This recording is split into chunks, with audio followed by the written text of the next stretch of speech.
Right now, we have our opening mashup of the day, which, of course, is going to be Paradox facing up against Toastmonster. This is an interesting one, isn't it? Yeah, it's a bit of a strange one because we never expected Paradox to be here in the upper bracket. Yeah, sure, he played for it the regular season, managed to make his way in. He's going up against a pretty big threat in the form of Toast, who has been on point this entire weekend.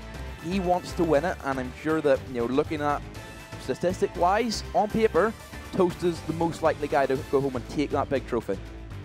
As you said, we didn't expect Paradox to make it this far. I don't even think Paradox himself. No. What's Toast found there?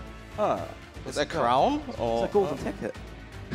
Golden ticket Willy for Wonka's finals? got it. Oh, is it a little hat? Oh, he's prepared. Big Fallout fan, this guy. He loves it.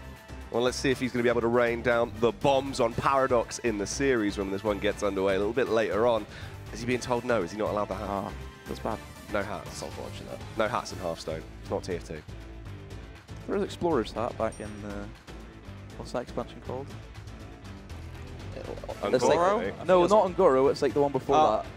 It was Explorers. That's it. Yeah. Wow, Jackie. How have you got that one, Jackie? I'm quick. I'm Don't you worry about it. Oh. What do you mean? Jackie plays Hearthstone. Oh yeah, Hearthstone Master.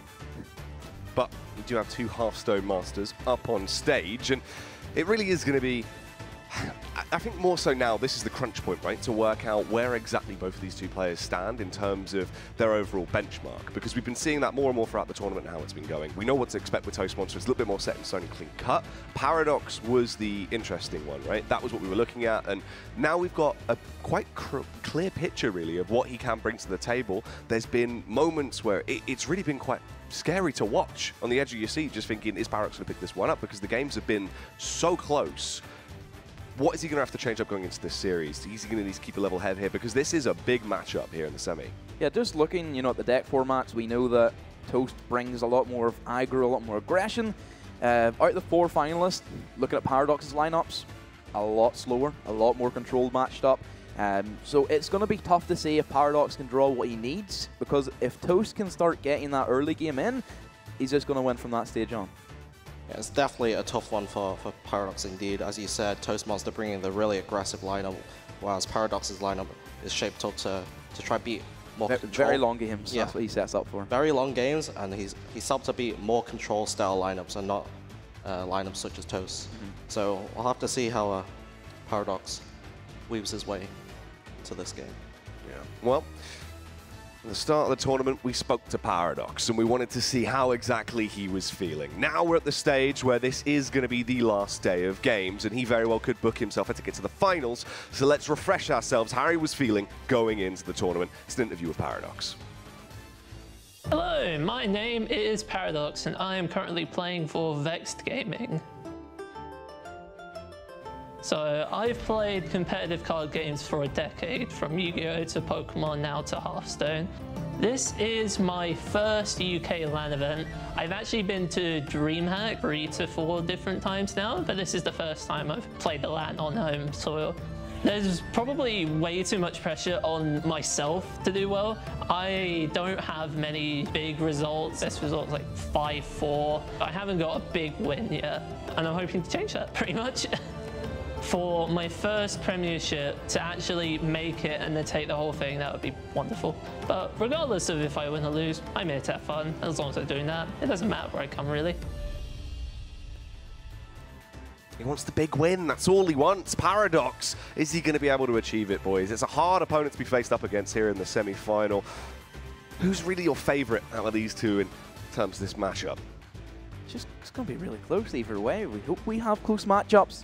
It just really depends on who gets the better start. That's more or less if Paradox draws into more of his early board clears, then yeah, he can just start running away with that. And equally, if Toast, he can get all of his early starts, then that's going to be even better for Toast as well, and make it a lot harder for Paradox.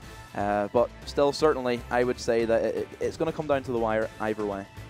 Like, Paradox isn't that unfavored in the series. Like, he can definitely take wins. We've seen this already, how the more control style decks have taken wins out of the aggro decks. Like yesterday, you saw Dead Draw. In fact, his Even Lock actually took a game off the Odd Rogue. because he was able to draw his early game, draw like the Acidic Swampoos, he had the Doomsayer to stifle that early game, just to just hold down the pressure and then build up his mid game and then just end it out in the end.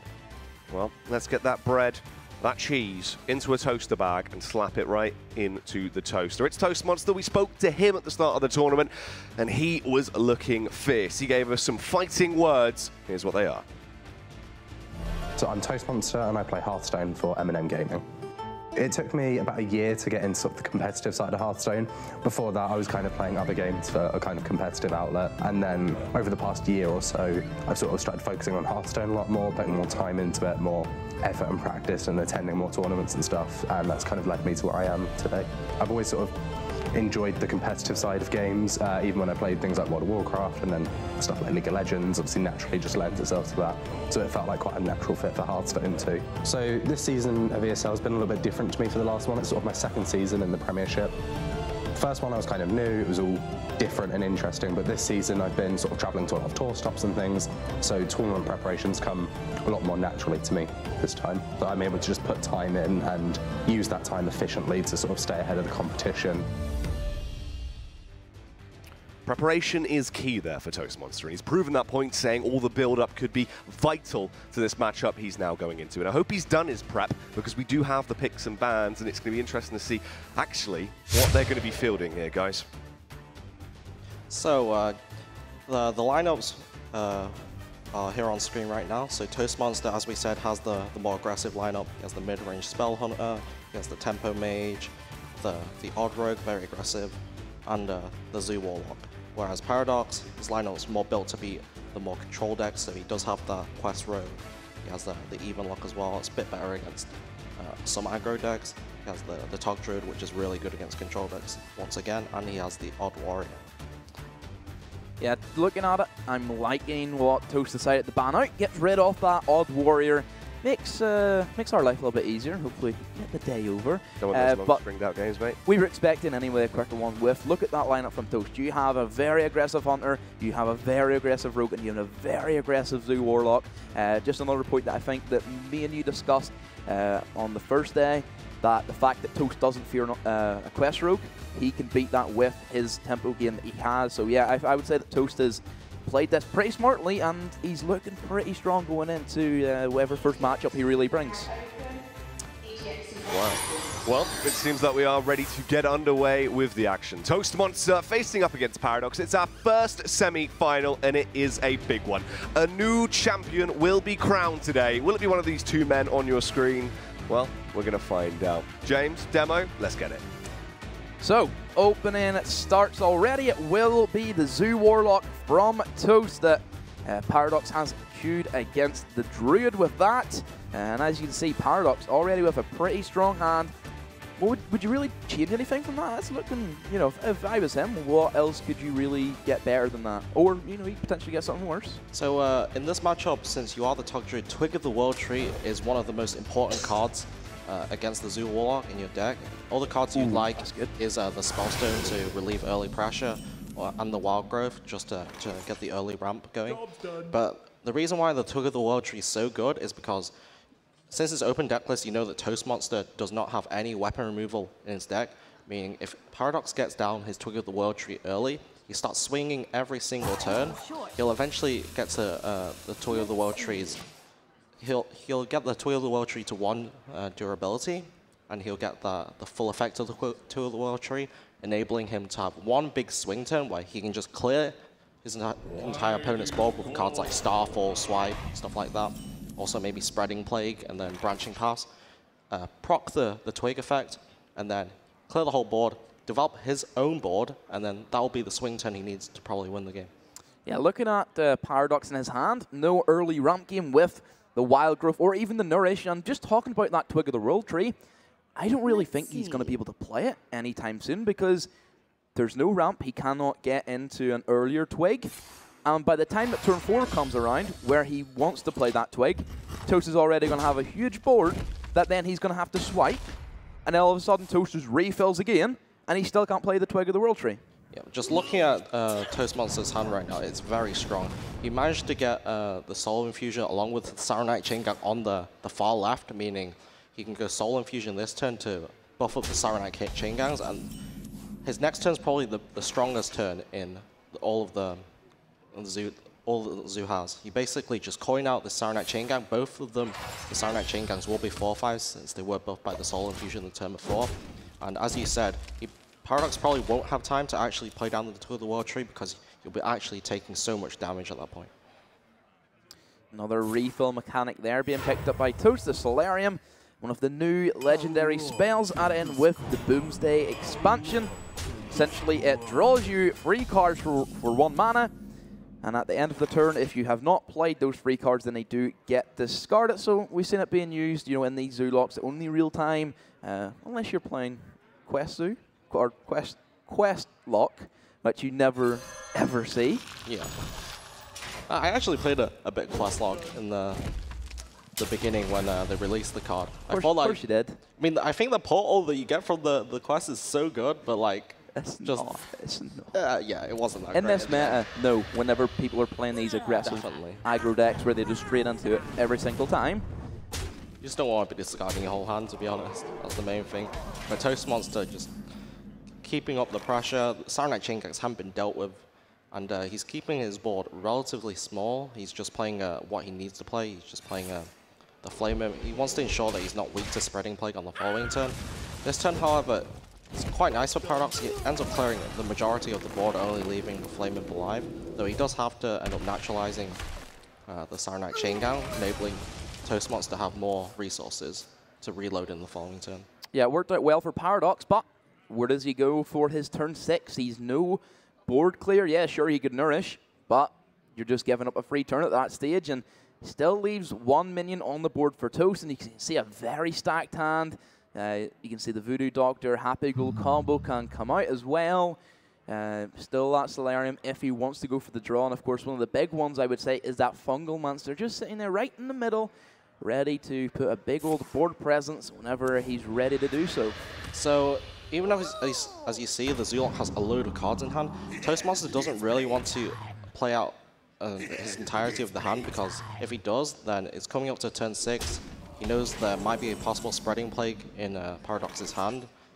So, and if Paradox does play Spreading Plague, it's so hard for Toastmonster to actually get through, unless he does draw the one-off Mossy Horror that he has in his deck.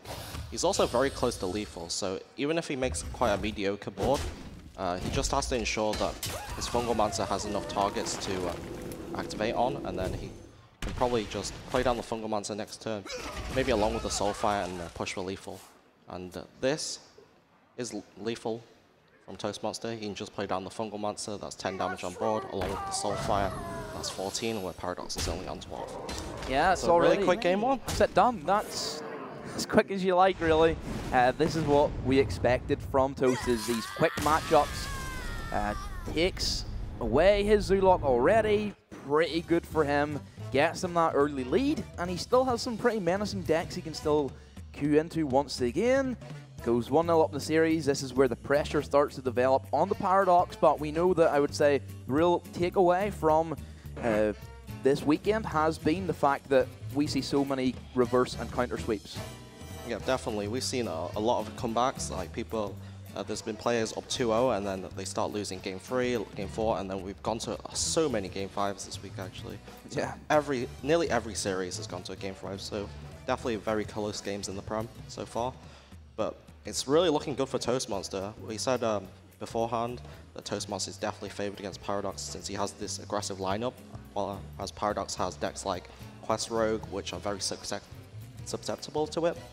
Though Paradox did ban out the Temper Mage, so it makes his lineup a bit better since Temper Mage was insanely good against the Quest Rogue. It's also really good against the Evenlock. However, we did see that Toastmonster managed to pick up a win with Zoo against the Druid, and that was a very vital game 1. So you can see that Paradox, he goes for the Druid once again. He picks up that Twig off the World Tree. That's a good one as well to get in his opening hand, is that Spreading Plague, which he did not have last time. But of course, Toast, he always plays around that Spreading Plague, trying gives Paradox the minimum that he can. You know, he just wants to keep it kind of free Beatles, I would say. Doesn't really want it over that, and of course then he could be putting the pressure on by a possible mind control tech as well. So I'd imagine that Toasty's going to try and at least keep 2, and then if he does run into his Fungal Monster, then that is usually what pushes for the damage, like we just seen him do last time. Yep, definitely. But as the Odd Rogue compared to the Zoo, the Odd Rogue doesn't run as many minions that spread wide, such as Saronite Chain Gangs and stuff like that. The Odd Rogue really runs a lot of burn cards, such as Cold Blood. You have your Leroy, you have your Cold Blood, and your Deadly Poison. So, as the Odd Rogue versus the Druid matchup, the Druid's a bit more favored against the Odd Rogue than it is against the Zoo. And once again, Paradox does have that Twig of the World tree, which I said is very vital in any matchup, really, and especially against decks that don't have weapon removal. So Paradox, he has a good couple of tools there, the UI as well. That lets him know, okay, I can go a little bit heavy here, start dumping the hand. Branching Pass isn't too bad also if he needs a bit of armor gain as well. And look at that, it's going to be a pretty good turn for him. He gets out this Twig of the World tree, try and gets out on turn 2. That's pretty terrifying, I would say, for Toast in this circumstance. Definitely. Just looking at Paradox's hand, it basically puts Toastmonster on a clock because there is that ultimate infestation in Paradox's hand, and whenever he's able to break the Twig of the World tree in just the Twig of the World tree does give him the full 10 mana. Even say if he breaks the Twig of the World tree at 6 mana, he will go back to 10 mana, meaning he can play that ultimate infestation if he wants to. Though the Muckler being played by Toastmaster is quite a big threat to Paradox since he doesn't actually have a great way to deal with it right now. With the Twig of the World tree, I guess you can draw the swipe to clean that up, but he currently doesn't have that. What do you think about the King of the Jungle, huh? What do you think about him? He's the King of the Jungle. He's really strong. Yeah, I guess a 3-mana 5/5, can't complain. Yeah. It's always the best thing to get from a Wonder Monster. But it's like, yeah, it worked really well in this matchup because when is Paradox ever going to develop a minion to start using those bananas on? It's different against if, Toso's playing, possibly against more aggressive decks. Like we did see him play against Mysterious as well, let's not forget. So in this matchup, yeah, bananas don't do anything for Paradox. And even at that, it just fills up Paradox's hand as well. Yeah, definitely. It's quite detrimental to fill up his hand because he will eventually probably go for that ultimate infestation, and with the extra bananas in hand, he could just end up overdrawing. Yeah, that is a very good play. There also goes Captain Green. I haven't seen him for a while. Definitely, It's but something you guys have in common is green. yeah, he's green, I'm green. Why green? Why are you not green? Why is it green? We had this conversation before, dude. Why is it green? Why not blue sheep? It could be blue sheep if you want it to be. Any I can be any colour. So we're no longer joined by green sheep, instead it is rainbow sheep, so that's good to hear. Anyway, as I said, Paradox has managed to just keep using that weapon charge every single turn, so the next turn he is actually going to have an insane play. He can just spend 7 mana on whatever he wants. He could play down this mind control tag since there are 4 targets, 4 minions on Toastmaster's board, meaning he will be able to activate the effect and potentially steal one of the bigger minions. He can also combo that with, or in addition to that, he can play the Ferocious Howl, maybe a banana, and then he can break the Twig, ultimate infestation 1 minion. Should be pretty set this game because normally it's really hard for anyone to come back from basically turn 7 ultimate infestation. So Toastmonster has developed quite a large board and is threatening lethal. Yeah, but of course we know that the MC Tech is there as well. Paradox also could go for the armor up with those Branching Pass and Ferocious Howl if he wants to go for that as well. Seems to be he's going to go for the armor gain, see what he gets. Azalina gets one part of the combo. Doesn't have the Togwaggle as of yet. Gets the worst one, potentially, he could have gotten there. And he could have gotten the 1/1, but this is pretty bad as well because Paradox worst. Paradox really wanted to hit his Twig of the World tree into that minion and try steal a bigger minion. Seen a little clap the hand there from Paradox. Yeah. Says he did draw an Arcane Tyrant. Top deck's a Tyrant, what a play. Means he won't overdraw any cards next turn. He's very happy about that, though he has gone back up to 26 life and has full control of the board right now. And Toastmonster's hand isn't great. Patches. Oh, Myra's that's going to draw the entirety of Toast's deck, caps them at 10 cards, and the rest of them do vanish into thin air. Picks up a lot of free drops there. You can see the Fog, SI, Fungal Monster I would say is probably the biggest one that he does have, because then he can start trying to push Lethal. So that's going to be pretty strong for him as well. So we do see a disconnect here. I think it's just going to be a short issue. Anyway, since Myra's Unstable Portal has been played by Toastmonster, it means he basically has to work with what's in his hand. He won't have a deck anymore. He's going to start taking fatigue damage, and we could possibly see Lethal out of Paradox right now. There's 8 damage from Branching Paths, another 8 from the second Branching Paths. That's 16. He also had 12 on board, so that's 28 damage, plus a banana, 29 damage, and that's easy enough of a lot lethal. of damage. It is, definitely. So who would have thought that the Togwaggle Druid would have turned into a Token Druid all of a sudden? Pretty interesting, but that's how powerful Druid is as a class, is that it has so many different archetypes and so many different ways that you can combination. Like the Sky's Toast, big Hearthstone streamer, I watch him a lot. He was playing 3 win condition Druid, where he had Malagos, Togwaggle, and Mechafoon, all in the same deck. Yeah, that's just something Druid can do. Since you It's have all this absurd. ramp, all this card draw, you can afford to play all these big minions since you eventually get draw them, and also really quickly. It is ridiculous, but no more Druid then for Paradox, as it does get shot away, and this is where then Paradox. Druid was probably the best matchup between all 3 of the decks. We know that Quest Rogue should never win against the final 2 remaining decks. Yeah, maybe Hunter might have a good chance, but for that Mage, or for the Rogue, should I say, the odd Rogue, it's going to be difficult. Yeah, the Quest Rogue's definitely unfavored against what Toastmonster had.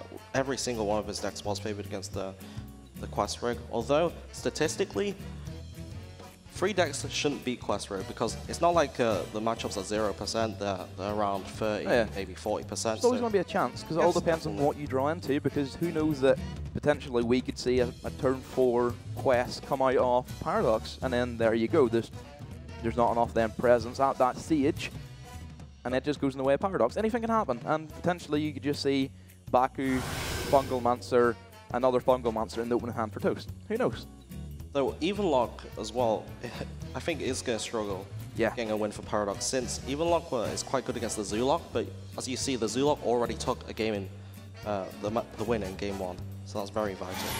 Big part as well that we talked about inside of these matchups against an Odd Rogue is if you can keep your Acidic Swamp Ooze or your Glutinous Ooze, that gives you so much of a tempo advantage, because then Toast loses that weapon, cannot be able there to sit and buff up a Hench Clan Fog. Doesn't have it, however, but still that Ooze is going to cause a lot of issues. Gets another body which can potentially hit face or go for trades.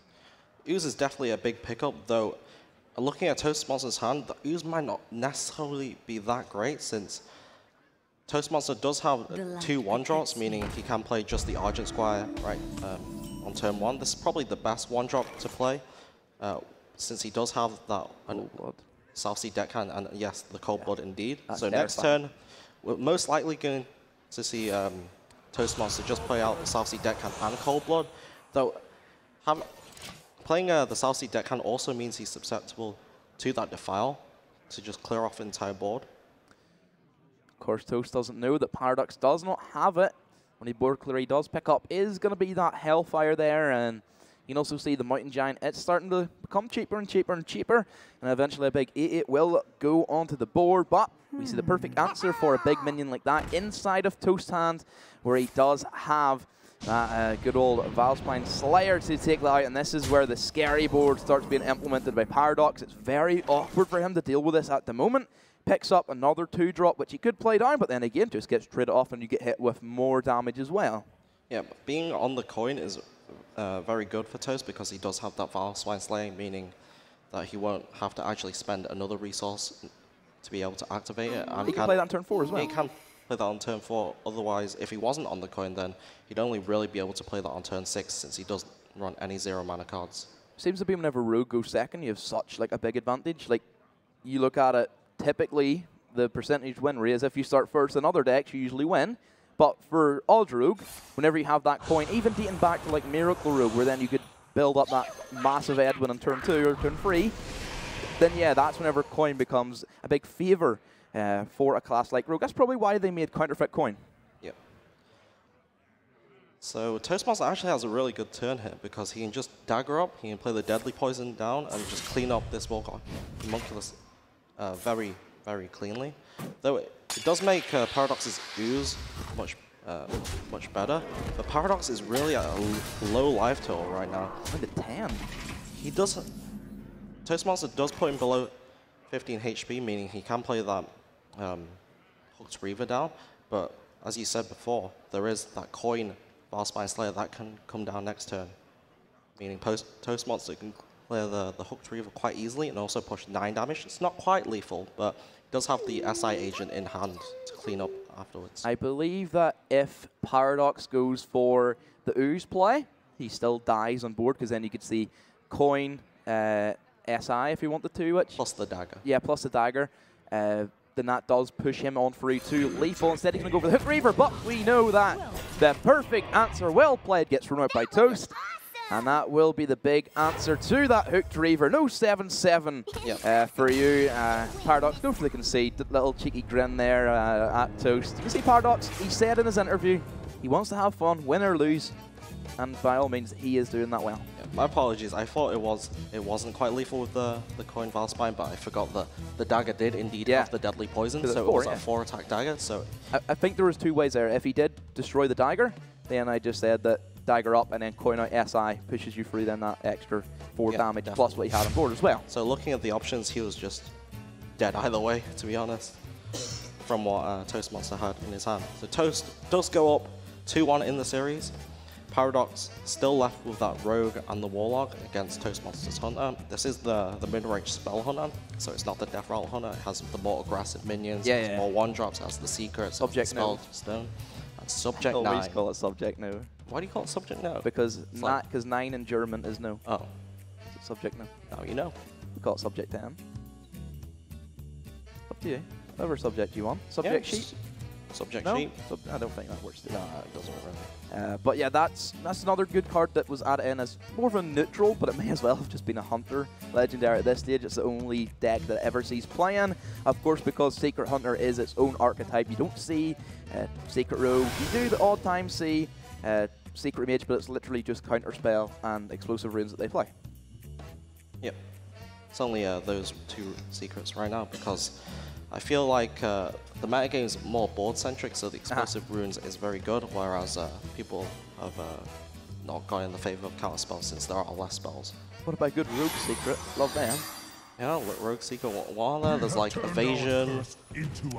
Betrayal. Yeah. Something like that where you punch into it and it hits another person.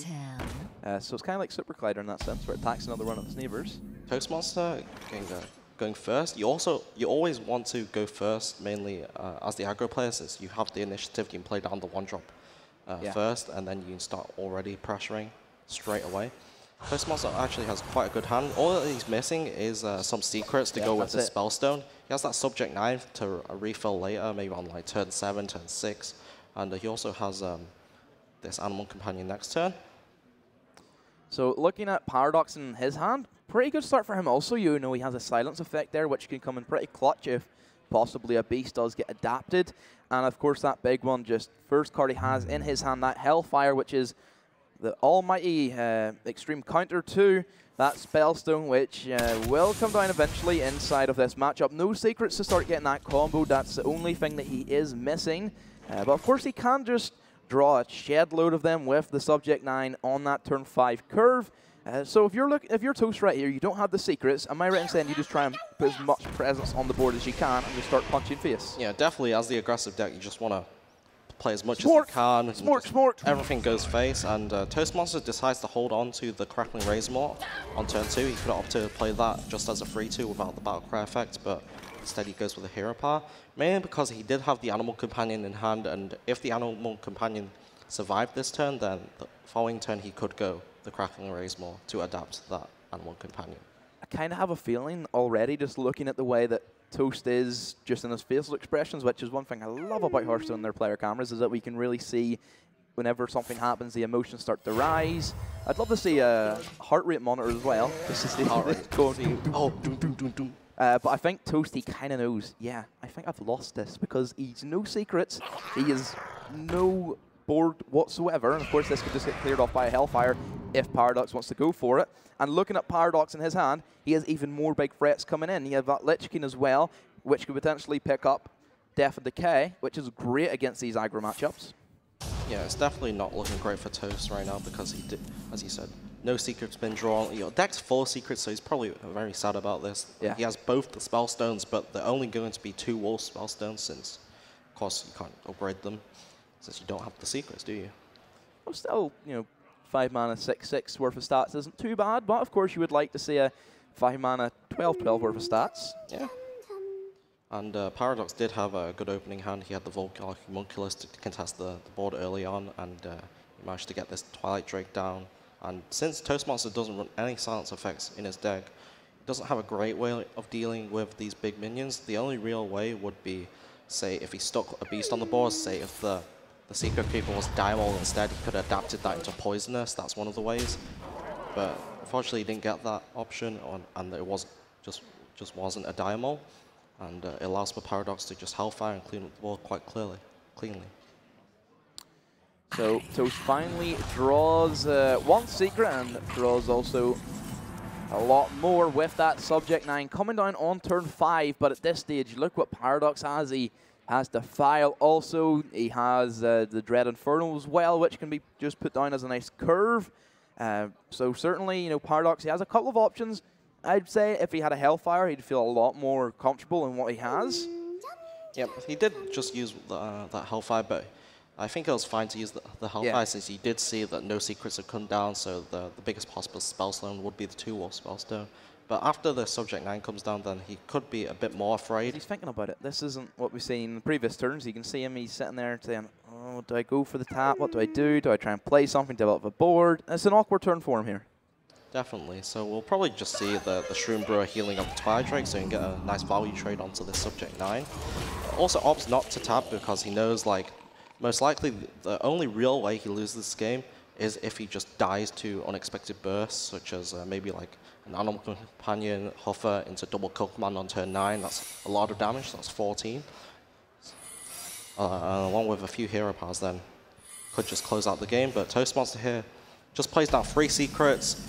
Paradox, knowing that Subject 9's played, he just knows basically that Toastmonster's drawn every single secret in his deck possible, so he has to play around them all. And Toastmonster just takes this turn where he doesn't develop anything on board, just develops the secrets to ensure that next turn he can have a nice spellstone play. So, yes, you know, this is looking better for Toast in some circumstances, and also the fact that I think it plays really well that he has both spellstones, because he could play one. He knows that Paradox has already used one of those. Paradox doesn't have the other Hellfire, so that is also going to cause issues. Toast doesn't know that, so he's expecting possibly, yeah, play the first spellstone, beat out the second Hellfire, and then I play the other spellstone, and then that creates the board presence that Toast needs. You could get some Crackling Razor Mods as well to start adapting. And then all of a sudden, Toast is like, hold on a minute, it's a pretty good board. So, yeah, as he said, he's probably just going to play down the Spellstone. That's why he set up last turn with all the secrets. Like, of course you are, like, afraid that Hellfire's just going to close out this game, but there's not really anything you can do other than that. This is definitely the strongest play that you have this turn, and just opts to press that hero power button, just chipping down at Paradox, because if this game goes late, then you're not going to win it unless you do draw the Rexar, and Subject 9 does help with that, because playing Subject 9, you thin your entire deck, meaning you get closer to that Rexar, and you also means mana draw for 5. You play the tracking, and also the tracking will get you closer to Rexar as well. Tracking essentially draws you free cards. It doesn't draw, but just mills your deck by free cards in that circumstance. There goes the first secret being popped, and the second one as well will follow up, because we know that there's a lot of secrets there, and of course, looking at it, we can see another refill from Toast if he wants to go for the Venom Strike he still has in his hand. Doesn't get the max value out of the Snake Trap, but they're only just 1/1s. They're not going to be doing much anyway, and that kind of makes things a bit awkward in terms of Defile. It gives Paradox a 1-drop that he can play with. So I'm not sure if that was actually correct by Paradox. He could have decided to attack the Twilight Drake into the face, allowing for his Shroom Brewer to survive. And if it was the Snake Trap you see, then the Shroom Brewer would have 2 HP, the Snake Traps would have 1, and the Wolves have 3. So he could have went for a nice Defile play. But instead, unfortunately, he didn't quite plan out for those secrets being activated, I think. He thought they might have been different secrets, so didn't plan for that, and doesn't manage to clear the whole board, leaving up 2 Wolves, which can be quite threatening. So there's both of the skill commands are going to be found by Toast. Does he take one of them, or does he just go for the tracking and attempts to find the Rexar quicker? I think at this point, since you have seen one Hooked Reaver come down, you can't deal with it right now with what you have on board. You just take that kill command, just clean it off. You can also push this Wolf to the face and play a secret and hero power, putting your opponent down to 9 HP. And that means, like, if you ever draw the second kill command, you just need 2 more 100 hero power shots and you will be able to close out this game. You've already seen some healing in the form of Shroom Brewer, and the even lock doesn't run that much healing, apart from, like, Gul'dan. Of course, you get that hero power that just heals you 3 a turn and does 3 damage. Yeah, there is the Spellstone, of course.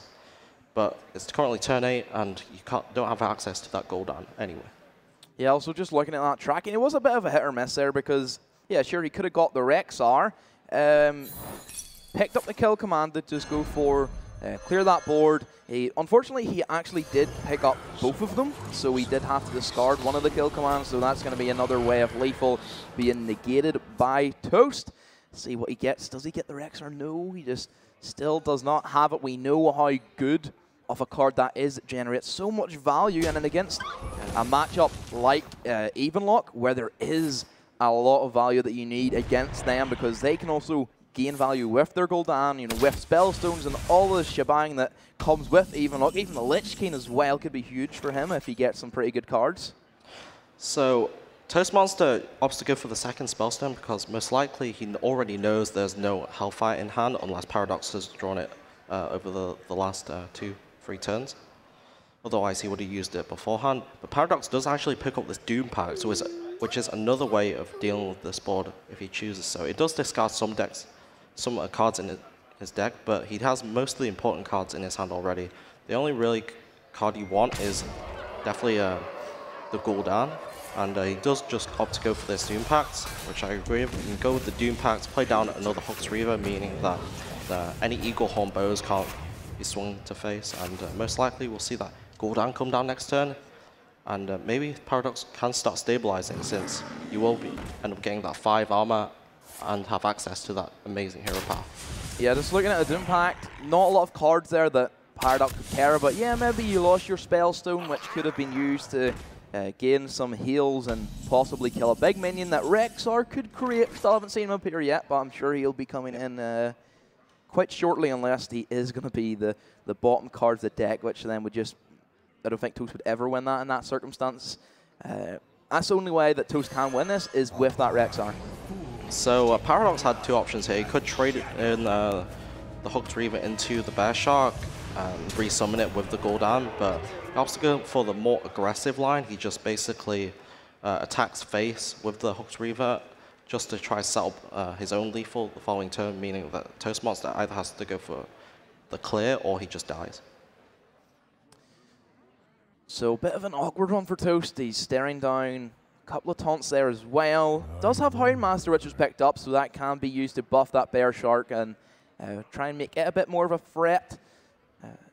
So looking at the trades, I'd imagine we're just probably going to see the free draw, the Wolf plus the Dynamo into the big Hooked Reaver, and then Bear Shark plus Houndmaster attacks into the 2/4 keeps. Again, another big threat onto the board, plus gets yourself another 4-attack minion. And again, just keep punching that hero power as much as you can. But talking about hero powers, we know how strong that Life Suck is going to be against this deck. This is actually lethal for Paradox. He set it up this way that if the 4/4 Hooked Reaver didn't die, then he has the Suck hero power plus the Dread Infernal for exactly 4. Oh, finger guns from Paradox. Yep. Paradox evening up. You ever do finger gun? Just to let you know, guys, you didn't see that. James just did the finger guns to me. And again. You can do it whenever we can all see it again. But going to the 5th matchup, a bit of a sweep coming back here for Paradox. Even things up with that even lock, and it will be for the final matchup. That dreaded deck that Paradox does not want to play against Toast, who can play around a Quest Rogue very well, but it will be, I would say, with the weaker deck to deal with Quest Rogue inside of that Secret Hunter, which will be coming out again. The only big thing I can see that could really help Toast inside of this matchup is if he gets those early secrets for a change. You don't necessarily need the secrets. If you have the Spellstone, then of course the secrets would be good. That's why I'm going that, because Rogue doesn't have any good board clear beside Vanish. But against Quest Rogue, what you really want is the, say, cards like Dire Maul into Crackling Razor Maul. You just want the early minions to stop pressuring him, because maybe Spellstone's actually a bit too slow, since it only comes down at turn 5. If all you're doing is playing the secrets, you're not pushing any damage, the Quest Rogue can just set up the way of completing the quest, and they also might draw into cards like Prep Vanish, meaning if you do play down that Spellstone and get Prep Vanish, you've done no damage, the board's entirely cleared, you have a load of 3/3 walls in hand, and they can't really get played back down easily. And all of a sudden you just see Glacial Shard bounce, Glacial Shard bounce back, Glacial Shard, and then there you go, quest completed. So as a Paradox here, you just really want cards that complete the quest really fast. I think that one Shadow Step is fine, maybe even a Glacial Shard, but you really want I like Shard against a more minion-oriented deck for Toast. You want early game deck hands as Paradox, just to clear off some medium-sized minions such as Bear Shark, stuff like that.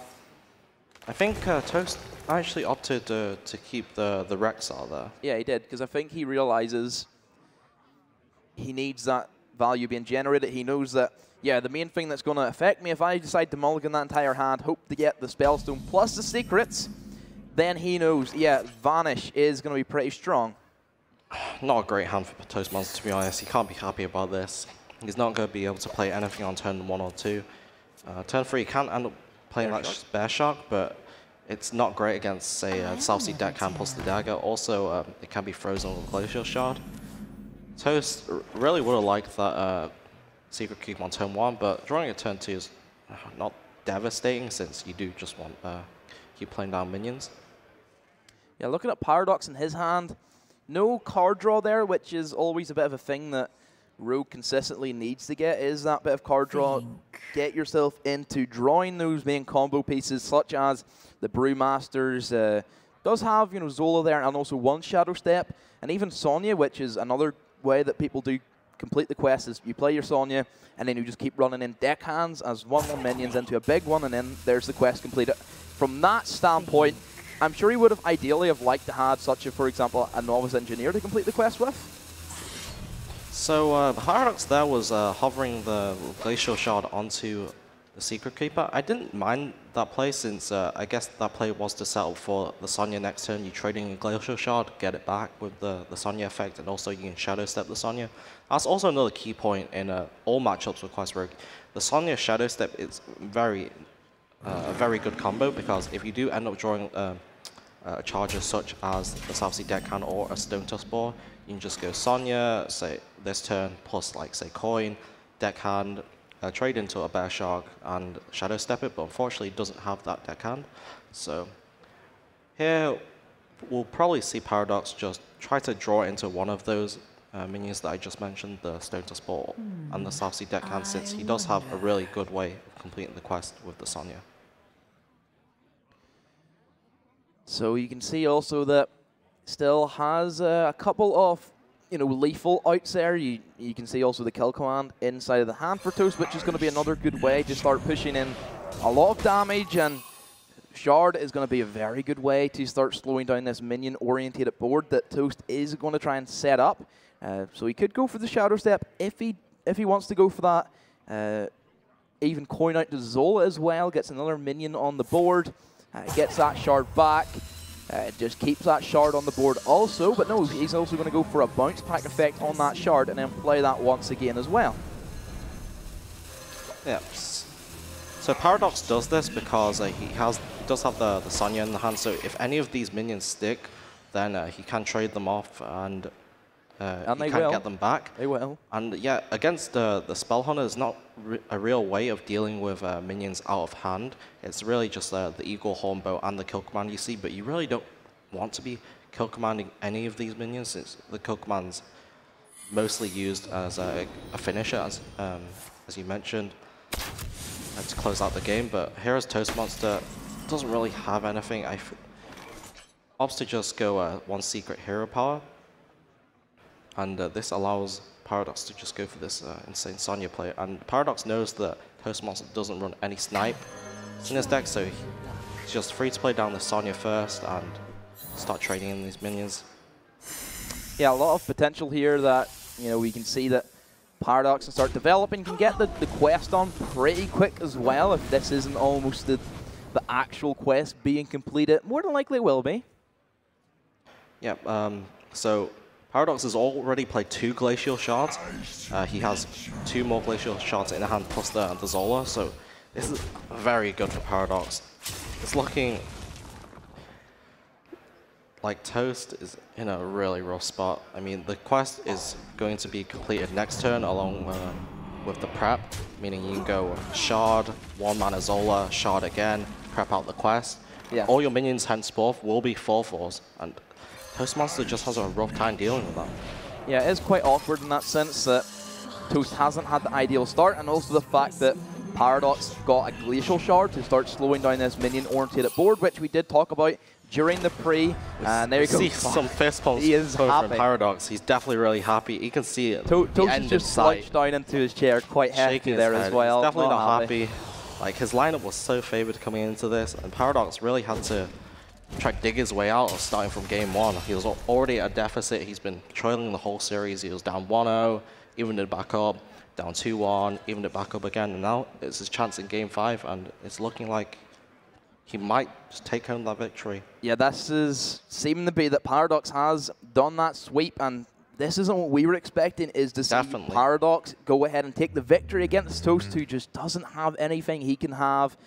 Yeah, sure, play your XR, doesn't kill off 4/4s anymore, and then also there's a good bit of card draw there for Paradox. Mimic Pod, Novice Engineer, and then of course that Minstrel as well is going to be extremely strong. So certainly Paradox looking to take this, unless we see some pretty good build-a-beast coming out from Toast. Yeah, I hate to call a game this early since it is only turn 6, but it's Quest Rogue. It's Quest Rogue. He completed the quest super fast, has the board. Toastmonster does have that Rexar, so we can see a miracle happen, but Paradox is at such a healthy life total, 21. Toastmonster can't even push any minion damage this turn. He does, however, create a really big Secret Keeper that does trade into these minions. But as you said, Paradox has all this card draw that he can just start refilling. Eventually he'll draw his Vicious Scalehide, so if he ever does get low on health, he can just slap that down and start healing back up. I just find that so strange that typically whenever we see a Quest Rogue being played, whenever they do the quest, typically they've dumped a majority of their hand. In this circumstance, Paradox did dump a majority of his hand, but he just drew 4 cards in a row that gives you card draw.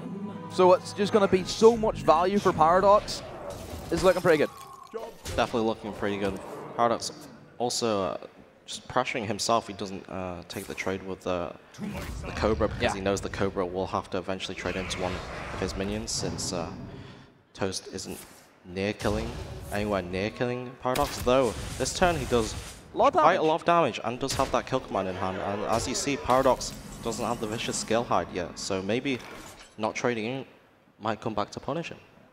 Could be a potential there. You can see that he gets another card draw mechanic 5 in a row for Paradox. That's also pretty good as well, having a bounce back effect to go ahead and Glacial Shard something else. If he should go for that play, I'd imagine. But yeah, this could. Don't tell me this is going to swing in favor of Toast and a potential lethal. Paradox can be able to freeze one of these minions off. It's most likely going to be the Secret Keeper, but he actually opts to freeze the Cobra.